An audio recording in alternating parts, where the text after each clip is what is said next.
Bonjour, bienvenue dans une nouvelle vidéo de notre chaîne.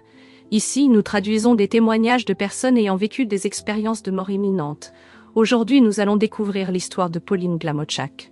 Elle raconte qu'elle est morte et a rencontré ses ancêtres. Si vous n'êtes pas encore abonné à la chaîne, abonnez-vous maintenant. Activez la cloche de notification pour être averti de chaque nouvelle vidéo. Maintenant, écoutons le témoignage de Pauline. Bonjour, je m'appelle Pauline Glamoczak et en 1977, quand j'avais 11 ans, j'ai vécu une expérience de mort imminente. Cela s'est passé dans les chaînes de montagnes de Macédoine, lors d'un pique-nique avec quelques amis. Alors que je descendais une colline, poursuivant mes amis, j'ai trébuché sur une pierre. Au lieu de tomber en avant et de suivre l'élan, je me suis jetée en arrière. Et apparemment, j'ai frappé ma tête sur une pierre. Anticipant que je tomberais, j'ai fermé les yeux avec force. Mais je n'ai ressenti aucune douleur. Puis, j'ai ouvert les yeux et je me suis vue dans l'obscurité. Peu après, j'ai réalisé que j'étais hors de mon corps, flottant et étant emportée à travers les nuages. De plus, c'était comme si j'avais enlevé un manteau très lourd car j'ai senti que je m'étais débarrassée de couches d'anxiété et de soucis. À ce moment-là, je me suis sentie extrêmement libre et heureuse. Brièvement, j'ai jeté un coup d'œil à mon corps, mais je n'étais pas très intéressée par lui. Puis, j'ai regardé autour de moi et j'ai absorbé la belle vue des chaînes de montagnes de Macédoine. C'est un endroit particulièrement éblouissant et spirituel dans le sud-est de l'Australie, à Victoria. Là, je flottais au-dessus de mon corps, qui devenait de plus en plus petit, sans y prêter beaucoup d'attention. Soudain, j'ai été enveloppée par un blackout lorsque j'ai heurté les nuages. En les traversant, j'ai ressenti une sensation de froid et de préhension. Émergé des nuages, j'ai vu une variété de nuages qui ressemblaient à un décor de nuages. Je ressentais le froid, et je me suis immédiatement demandé jusqu'où j'irais et ce qui se passerait. J'ai regardé en haut et il n'y avait que de l'espace. J'ai pensé, que se passera-t-il si je continue à flotter dans l'espace? Il semblait que dès que j'ai pensé à cela, un trou noir est apparu au-dessus de moi. Je le décrirais comme un portail une fois à l'intérieur. C'était définitivement un tunnel. J'ai voyagé rapidement à travers ce tunnel, si vite que les étoiles semblaient passer, et la vitesse créait juste un gris. Les étoiles n'étaient plus visibles, alors j'ai senti que je voyageais très très loin. Alors que je m'inquiétais de la distance que j'irais et du temps que je passerais dans ce tunnel, j'ai regardé en haut à nouveau et j'ai vu un point de lumière. Bientôt cette lumière a commencé à se répandre dans le tunnel, imprégnant tout. Dès que j'ai ressenti cette lumière, j'ai immédiatement eu la sensation d'avoir déjà été là auparavant. Un calme m'a envahi, grandissant jusqu'à ce que je sois complètement immergée dans la lumière. Cette lumière possédait une énergie qui n'était pas seulement visuelle. C'était un motif doré. Elle avait aussi des qualités de sentiment et d'émotion, un amour que je n'avais jamais expérimenté sur Terre. C'était un amour très accueillant. Il est difficile d'expliquer ce sentiment de sécurité. Quelque chose qui n'est certainement pas atteignable ici sur Terre. Il y avait une incroyable sensation de protection. Et cette lumière me connaissait et m'aimait, répondant à toutes les questions que j'avais. À mesure que je m'habituais à l'enchantement et à la sécurité que je ressentais dans cette lumière, j'ai regardé autour de moi et en dessous de moi, il y avait un groupe de personnes regardant vers le haut, avec anticipation. Puis lentement, je me suis approchée d'eux. Ils m'ont salué et j'ai réalisé qu'ils étaient mes ancêtres. Maintenant, à 11 ans, je n'avais perdu qu'un grand-père jusqu'à présent. Et cela s'était produit quand j'avais 3 ans. Donc, je ne les ai pas reconnus par leur nom. Mais je savais que c'était ma famille et ils étaient très heureux de me voir, comme si nous nous connaissions dans une autre vie. J'étais enchantée par la belle et incroyable réception que j'ai reçue d'eux. Pendant que cela se passait, j'ai commencé à observer l'environnement autour de moi. J'ai vu devant moi une grande arche et un mur avec une porte en bois. Je pouvais voir au-delà du mur, avec une vue sur les belles collines ondulantes et des enfants jouant dans une scène de beauté surnaturelle. J'étais émerveillée et j'ai pensé pour moi-même, « Waouh, c'est incroyable. Je suis heureuse d'être arrivée ici. » J'ai réalisé ce que je pensais être le soleil et en le regardant, j'ai remarqué que l'aura autour de lui était différente. Ce n'était pas le jaune habituel mais un doré intense, presque comme du mercure doré. À mesure que je m'approchais, je pouvais voir un centre blanc dans l'aura. À mesure que je m'approchais encore plus, j'ai réalisé que le centre blanc était une silhouette. Quand la figure s'est approchée, je pouvais clairement voir que le centre blanc avait une figure émergeant de lui. C'était un homme avec une tunique blanche, émanant une énergie incroyable. Sa stature était majestueuse, et il était intérieurement beau.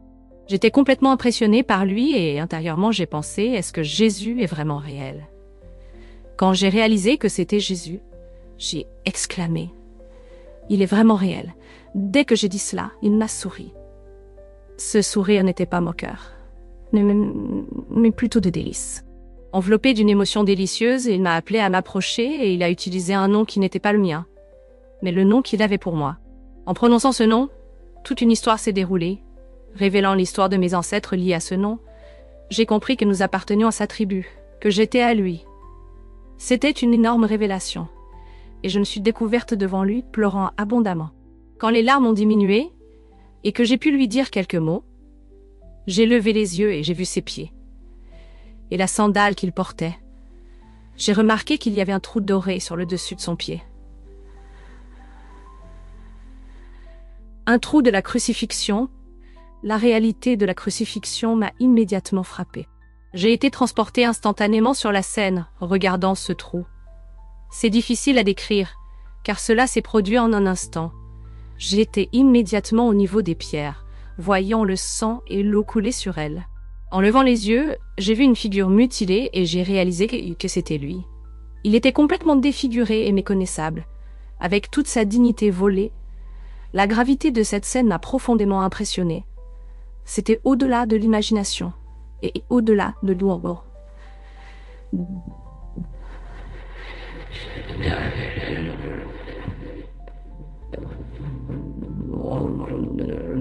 Mais dès que je dis cela et ressenti une profonde compassion, il a immédiatement dit « non ». Dans cette expression, j'ai été aveuglée par sa lumière glorieuse, une lumière dorée. Je me suis retrouvée au-dessus des nuages, étant emportée par lui au-dessus de Jérusalem, Israël et ses collines arides, comme un paysage lunaire totalement différent de tout ce que j'avais jamais vu. Je n'avais jamais rêvé de voler, donc cette expérience de vol a immédiatement effacé ce que j'avais vu auparavant, car c'était si intense. Il m'a placée à côté d'une femme qui était sur une plateforme au-dessus d'une foule. C'était une femme plus âgée, avec le visage couvert de cheveux noirs. Sa peau était vieillie, probablement due à l'exposition au soleil. Pendant qu'il la conduisait, j'absorbais tous les détails de sa vie. Elle avait travaillé dans les champs, menant une vie ardue, et je pouvais le percevoir par ses mains. Quand j'ai ressenti sa tristesse, j'ai reconnu que j'avais été emmenée pour rester à côté de sa mère. J'ai réalisé qu'il m'avait montré que, oui, il ne ressentait plus de douleur, mais il était encore blessé. Il avait blessé sa mère, ou peut-être que c'était le contraire, la crucifixion qui l'avait blessé. Et c'était une révélation si grande, les révélations qu'il m'a données sur sa nature quand j'étais avec lui. Il m'a dit que c'était sa gloire de mourir pour le monde, qu'il est mort pour le monde entier. Et moi, étant une femme catholique, j'ai dit « le monde entier ». Le monde entier n'a pas reçu ces sacrements, et il arrive, vous savez. Mais il a imprégné en moi l'importance d'avoir de la compassion pour toute la création vivante de Dieu, d'avoir du respect et de l'honneur pour les animaux. Oui, c'était un message très profond et surprenant, cette instruction sur l'amour et la compassion. Ensuite, il m'a emmené m'asseoir sur une grande pierre noire, et il était à ma droite, j'étais à sa gauche. Je me souviens de regarder mes genoux, balançant au bord de ce rocher, regardant l'espace, et l'argent était près de ses genoux. Je me souviens de penser, je veux juste être ici avec toi pour toujours. En dessous de nous, il y avait une nébuleuse en formation, et j'ai été prise par ce désir d'être avec lui, ressentant ce qu'il ressentait. Il a dit « Regarde ici ma fille » et a signé de la main devant nous.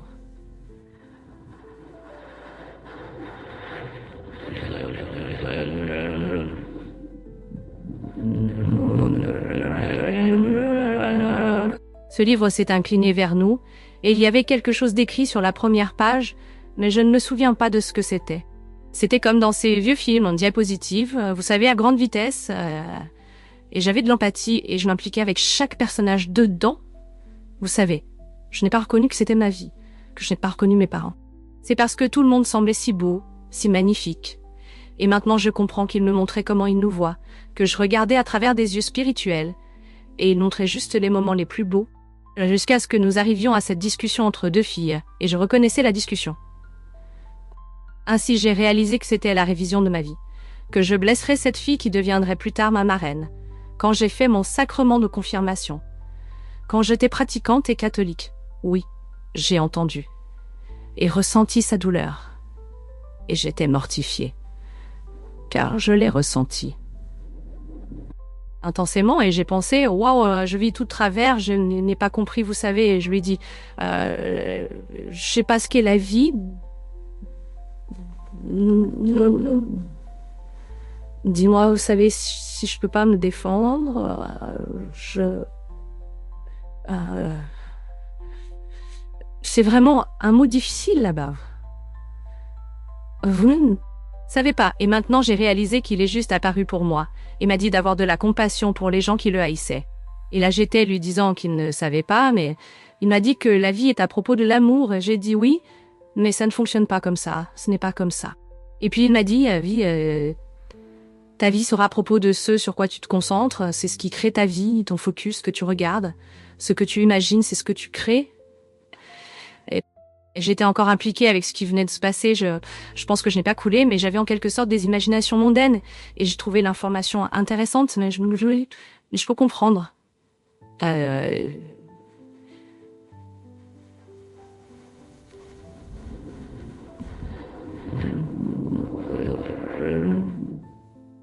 Je suis...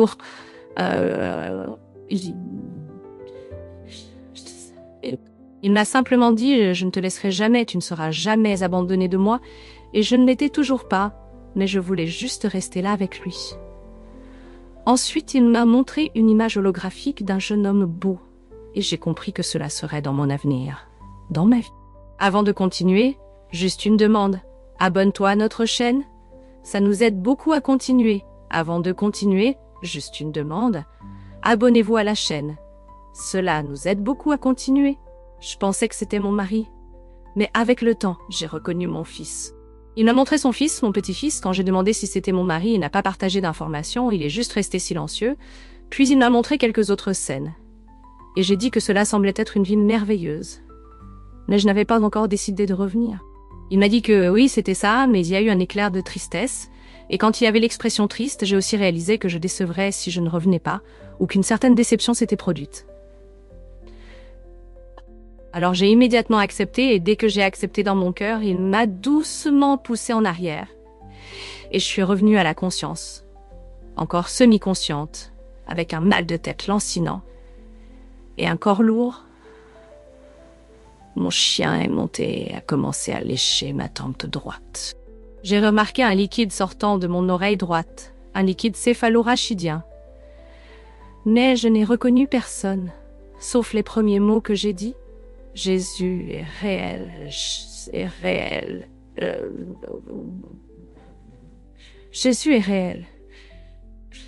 Vous devez me croire. Jésus est réel. Vous devez me croire. Connaissez pas. Ah, vous n'étiez parti que quelques minutes, a dit la personne.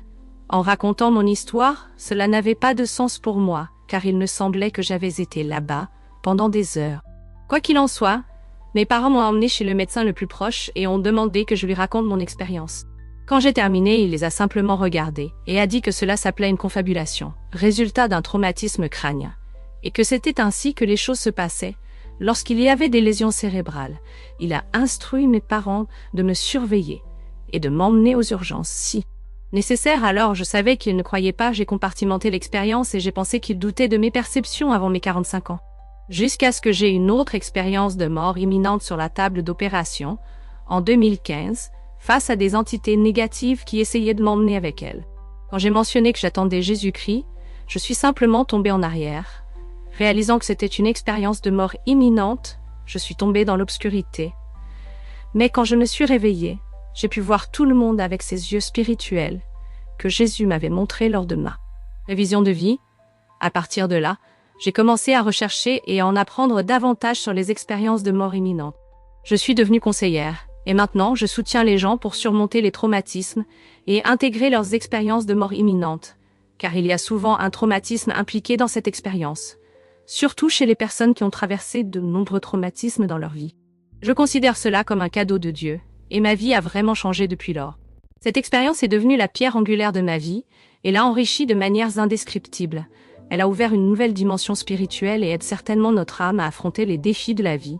J'encourage toute personne ayant eu une expérience de mort imminente à l'intégrer, car elle est devenue l'expérience centrale de ma vie. Je vous remercie d'avoir regardé et d'avoir pris le temps pour cela. J'espère que mon témoignage vous a béni. Et alors, qu'avez-vous pensé de cette incroyable histoire? Laissez vos opinions dans les commentaires. N'oubliez pas de vous abonner à la commentaire. N'oubliez pas de vous abonner à la chaîne. Apportons à plus de gens l'espoir qu'il y a une vie au-delà de ce que les yeux peuvent voir.